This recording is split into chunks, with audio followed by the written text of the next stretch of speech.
السلام علیکم میرے عزیز دوستو، مسجد اقصی رات میں کیوں خالی کرا دی جاتی ہے اور مسجد اقصی کی حفاظت کون کرتے ہیں، اور مسجد اقصی کو اتنے دنوں سے یہودی جو اپنے قبضے میں لینا چاہتا ہے اس کے باوجود بھی لے نہیں پاتا ہے، اور کیوں نہیں لے پاتا ہے، اس کا ریزن کیا ہے، اور مسجد اقصی کو کس نے بنایا۔ مسجد اقصی کے بارے میں یوں بات یہ ہے کہ حضرت داؤد علیہ السلام مسجد اقصی کی تعمیر شروع کیے تھے، مگر پاک پروردگار عالم نے حضرت داؤد علیہ السلام کو اپنے پاس بلا لیے۔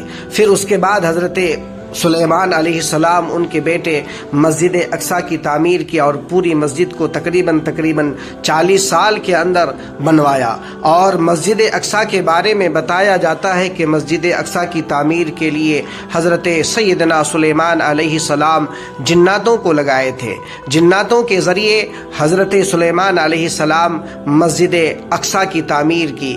جناتوں کو حکم دیا کہ اے جناتوں، تم لوگ زمین کے کونے کونے میں پھیل جاؤ، سمندر کے اندر گوتا لگاؤ اور دیکھو کہاں بیش قیمت موتی ہے، کہاں بیش قیمت تم لوگوں کو پتھر ملتا ہے، خوبصورت پتھر کو وہاں سے تراش کر کے لے کے آؤ اور اس کے بعد مسجد اقصی کی تعمیر کرو۔ جو ہی حضرت سیدنا سلیمان علیہ السلام کو حضرت سلیمان علیہ السلام کے حکم کو سنا، جنات چاروں طرف پھیل گئے، اور جہاں جہاں بیش قیمت پتھر اور خوبصورت پتھر ملا وہاں سے لے کر حضرت سلیمان علیہ السلام کے حکم کے مطابق جناتوں نے مسجد اقصی کی تعمیر کی۔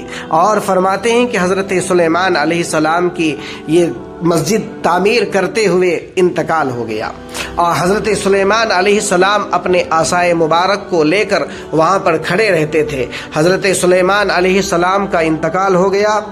حضرت سلیمان علیہ السلام اپنے لکڑی کے سہارے، اپنے عصا کے سہارے وہاں پر کھڑے رہے، اور 1 سال تک کھڑے رہے۔ جناتوں کو احساس بھی نہیں ہوا، معلوم بھی نہیں ہوا کہ حضرت سلیمان علیہ السلام کی روح ان کے جسم سے الگ ہو چکی ہے، اور جنات حضرت سلیمان علیہ السلام کے ڈر کے مارے کام کرتے رہے۔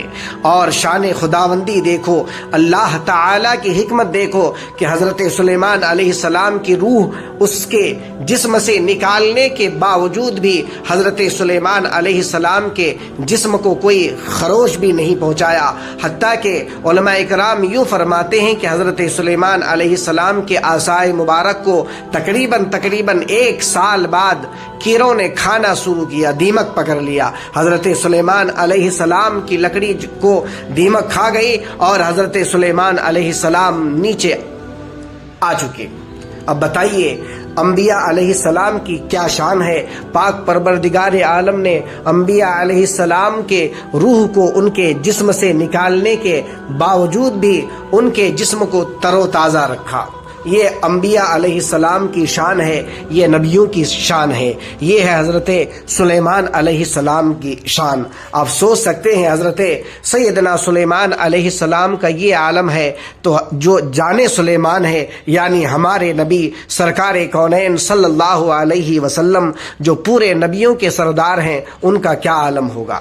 مسجد اقصی کے اندر جو آدمی دیکھ بھال کر رہا تھا، ایک دن انہوں نے یہ دیکھا کہ مسجد اقصی جب بن کر کے گھر کی طرف وہ لوٹ رہا تھا تو انہوں نے دیکھا کہ مسجد اقصی کے اندر سے کچھ آواز آ رہی ہے۔ وہ تلاوت قرآن پاک کی آواز تھی۔ جب انہوں نے پھر سے گیٹ کھول کر دیکھا، دروازہ کھول کر دیکھا، تو وہاں پر کوئی انسان موجود نہیں تھا، وہاں پر کوئی آدم ذات موجود نہیں تھا، پھر بھی قرآن مجید و فرقان حمید کی تلاوت ہو رہی تھی۔ انہوں نے اپنے عہدیدار سے کہا کہ مسجد اقصی کے اندر سے قرآن پاک کی تلاوت کی آواز آتی ہے، آپ لوگ چیک کریں کیا معاملہ ہے۔ جب انہوں نے چیک کیا کیمرے کے اندر تو انہوں نے دیکھا کہ ایک نورانی جماعت مسجد اقصی کے اندر روز رات کے وقت آتا ہے اور اللہ تعالی کی تسبیح و تحلیل کرتے ہیں۔ سبحان اللہ، سبحان اللہ۔